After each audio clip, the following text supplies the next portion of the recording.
A little later on in the service, we will be counting the omer. The omer is a grain, a measure of grain, and for those of you who are crossword puzzle players, a measure, 4 letters, most likely omer.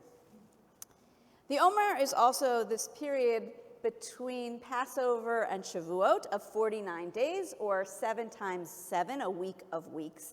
And we count the days up as if we are creating historically that repetition of when we went out of Egypt. It took us 7 weeks before we got to Sinai to receive Torah. What the Kabbalists have done is they have layered each of the weeks with a certain midah, a certain trait or value. And actually, sometimes the Omer is also referred to as the counting of the Sphirah because of these weeks of the Sphirot, these midot, these traits. It just so happens that the week that we just came through was the week of Gevurah. And Gevurah can be translated in any number of ways, most commonly as strength, discipline, and restraint. If we think of that prayer we call Gevurot, Atagi Bor Le'olam Adonai, that word Gevurah is the name of the prayer. Gevurot is the name of the prayer. Atagi Bor, it's the same shoresh, the same root of the word in which we're thinking of God as being all-powerful with this incredible kind of strength, so much in the tradition that God can return the dead back to life. We say, who has in the Reform movement, although we have both in there, who gives life to all. But this is what Gevurah can mean. It can be strength, it can be discipline, it can be restraint. So during the course of this week of Gevurah, we also marked on Thursday, Wednesday night to Thursday, the holy day or the memorial day of Yom HaShoah.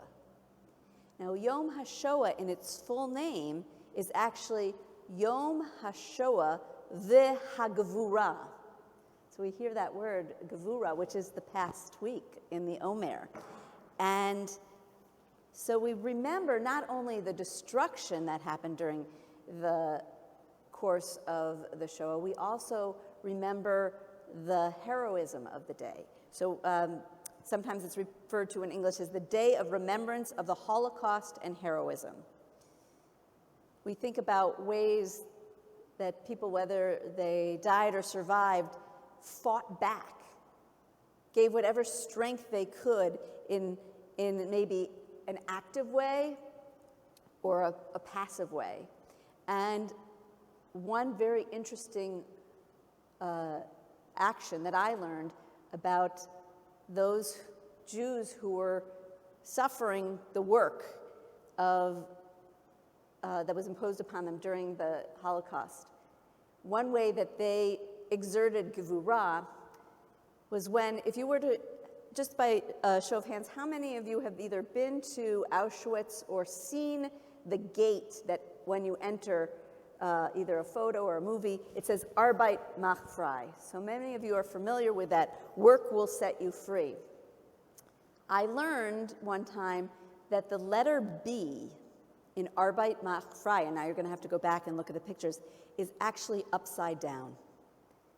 And the Jews who were forced to make this sign did that on purpose as part of their Gevurah. When I was taught to make the letter B, you make a line and you make a smaller bubble on top and then a bigger bubble on the bottom, right? That's inverted on Arbeit macht frei. A sense of Gevurah in whatever passive or active way they could. Strength, discipline, and restraint need not always be revealed in physical expressions. Gevurah might also come from the inside in the way we stick to our ideals and values. And so as we pause now for some moments of meditation, let's think of the various expressions. Each one of us might exhibit Gevurah on a day-to-day basis or when we come across difficult things, whether those expressions of Gevurah are externally or internally. So I invite you now at this time to take a supportive seat, So if you feel more comfortable, uncross your legs if you're able to put your feet on the ground in front of you, to sit with a straight back and your shoulders back and down, just to kind of release that week's tension, opening up our heart space and our breathing space. If you feel comfortable, close your eyes, or if you care to leave them open with an unfocused gaze about a foot in front of you. Take in a deep breath and let it out. And let's do that one more time.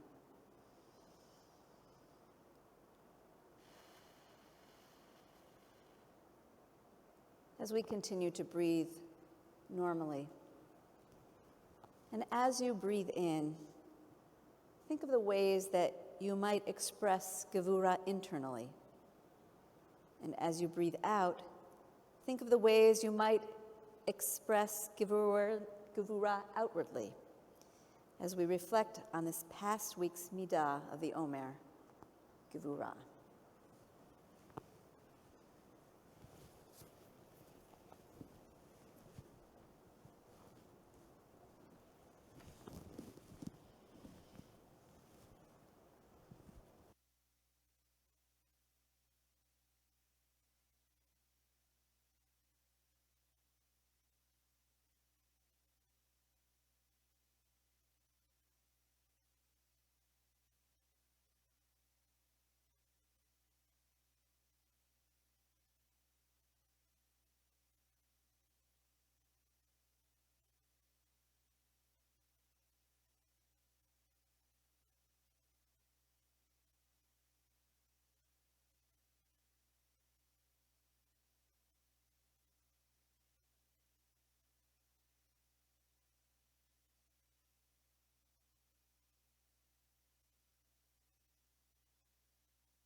Yada dai dai dai dai, yada dai dai dai dai dai, yada dai dai dai dai dai, yada dai dai dai, yada dai dai dai dai, yada dai dai dai dai dai. Yada dai dai dai dai dai, I da da dai dai dai, I dai dai dai dai, yada dai dai da da dai dai dai dai, yada da dai dai dai, yada dai I da da dai dai dai, yai dai dai dai dai, yada da da dai dai da da dai, yai dai, yai da da dai dai dai dai dai dai dai, yada dai.